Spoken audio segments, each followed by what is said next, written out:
اعوذ باللہ من الشیطان الرجیم بسم اللہ الرحمن الرحیم لا جناح علیکم ان طلقتم النساء ما لم تمسوهن أو تفرضوا لهن فريضة ومتعوهن على الموسع قدره وعلى المقتر قدره متاع بالمعروف حقا على المحسنين وإن طلقتموهن من قبل أن تمسوهن وقد فرضتم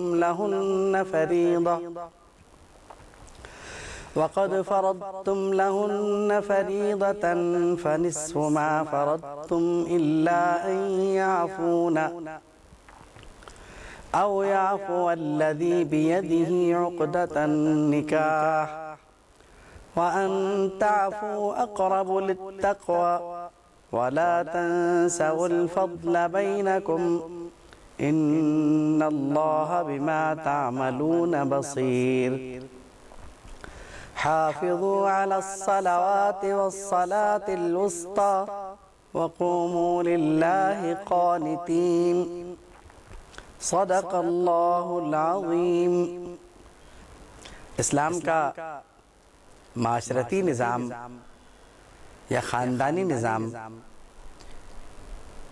اس مفروضے پہ ترتیب پاتا ہے یا اس اصول پر ترتیب پاتا ہے کہ انسانی تعلقات بہرحال بہت اہم ہوتے ہیں۔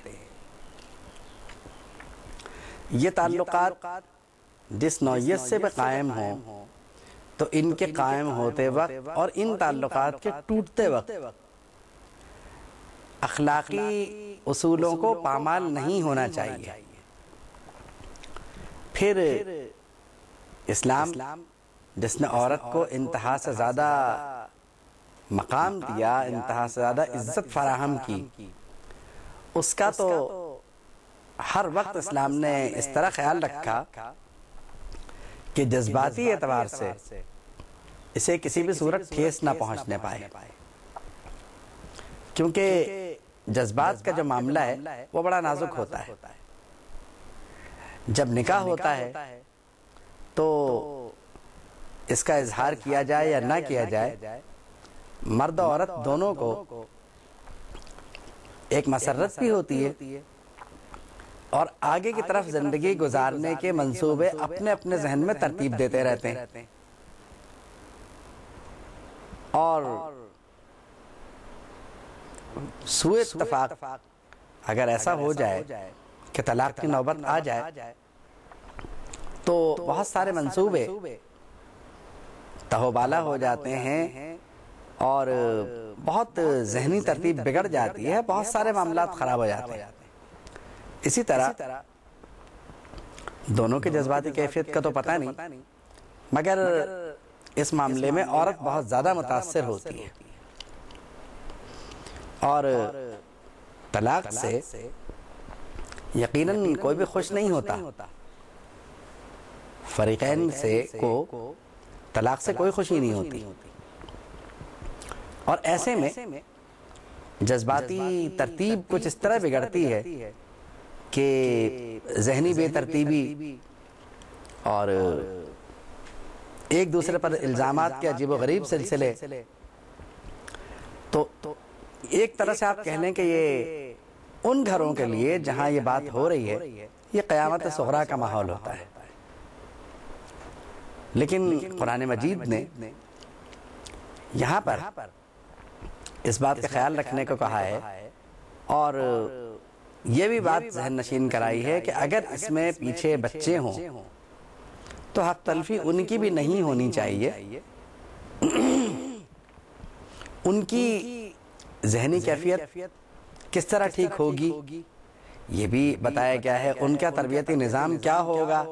اس کی طرف بھی رہنمائی فرمائی گئی ہے۔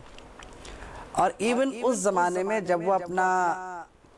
اچھا برا نہیں سوچ سکتے، نہ ہی اپنے سلسلے میں کوئی فیصلہ کر سکتے ہیں، اسلام نے اس کا بھی خیال رکھا، اور اسلام نے یہ بات بہت اچھی طرح ذہن نشین کرا دی کہ شیر خارگی کے زمانے میں نہیں، جب بچہ دودھ پی رہا ہو ایسے میں ماں کی کیا ذمہ داری اور باپ کی کیا؟ تو آپ کے اپنے تعلقات جو ہو گئے بچے پر اس کا اثر نہیں پڑنا چاہیے۔ یہاں تک کہ طلاق کے زمانے میں بھی تہذیب و شائستگی کا دامن ہاتھ سے نہیں چھوٹنا چاہیے، طلاق کسی بھی وجہ سے ہوئی ہو،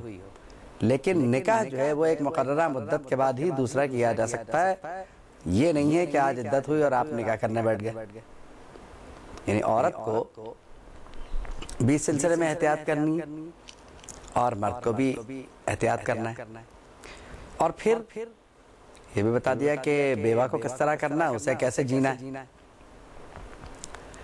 اب ایک بہت اہم موضوع کہ جب طلاق ہونے لگتی ہے تو کبھی کبھی ایسا ہوتا ہے کہ دونوں خاندانوں میں کوئی مس انڈرسٹینڈنگ ہو گئی،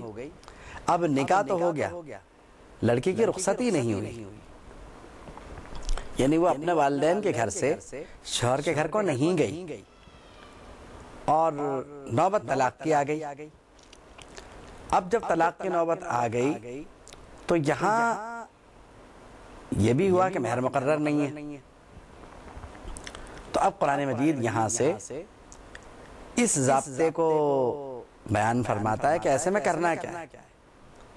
کیونکہ یہ تو بڑی اچھی بات ہوتی ہے نا کہ مہر مقرر بھی نہیں ہے تو بڑے آرام سے کہا جا سکتا ہے مہر مقرر ہی نہیں ہے، رخصتی بھی نہیں ہوئی، تو اب مہر کس بات کا، یا کچھ دیں تو کیا دیں۔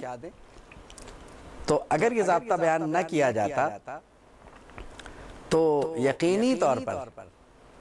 کہنے والے یہی کہتے ہیں کہ بھئی قرآن میں نہیں ہے، اس کا مطلب ہے کچھ نہیں دینا ہے، تو اب ہم کیوں دیں اور کس طرح دیں۔ تو خاندان میں جو غلط فہمیاں اس کے نتیجے میں پھیل سکتی ہیں، کیونکہ بہرحال عزت کے معاملے میں عورت اس معاملے میں بہت زیادہ متاثر ہوتی ہے، تو